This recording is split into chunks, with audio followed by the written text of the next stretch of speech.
ஒரு துணுக்கு போடுறதுனா கூட ஆனந்த விகடன்ல ஒரு துணுக்கு போடணும்னா கூட அது ஒரு வேற ஒரு மொழியில தான் போடுவாங்க. அவாள் பேசிய மொழியில தான் அந்த துணுக்கு செய்தியே வரும்.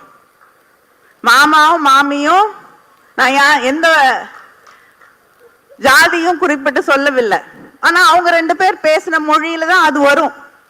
ஆனா முரசொலியில துணுக்கு வந்தது ஆண்டி போண்டி, அதுக்கு எதிர்வினையாக எழுதப்பட்ட துணுக்கு இது.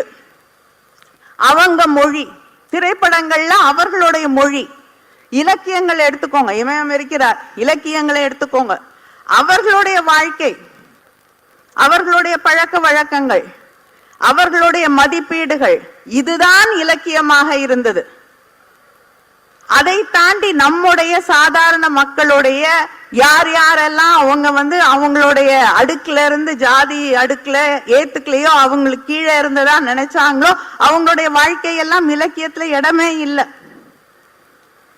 அதே போல நம்முடைய மொழி அங்கே அச்சிலே ஏற்றப்படவே கிடையாது.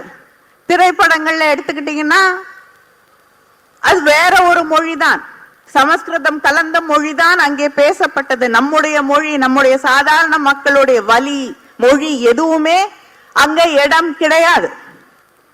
ஆனால் திராவிட இயக்கம் என்ன செஞ்சதுன்னா அந்த மொழியை யார் தமிழை அவர்களுடைய தமிழாக மாற்றி வைத்திருந்தார்களோ, யார் இலக்கியத்தை, மேடையை, திரையுலகத்தை தன்னுடையதாக மாற்றி வெகுஜனங்களுக்கு கொண்டு போய் சேர்க்கக்கூடிய செய்திகளை கூட தனக்கு தான் சொல்ல நினைக்கக்கூடிய விஷயங்களை மட்டும்தான் சொல்ல முடியும்னு மாத்தி வச்சிருந்தாங்களோ அதை உடைத்தது திராவிட இயக்கம்.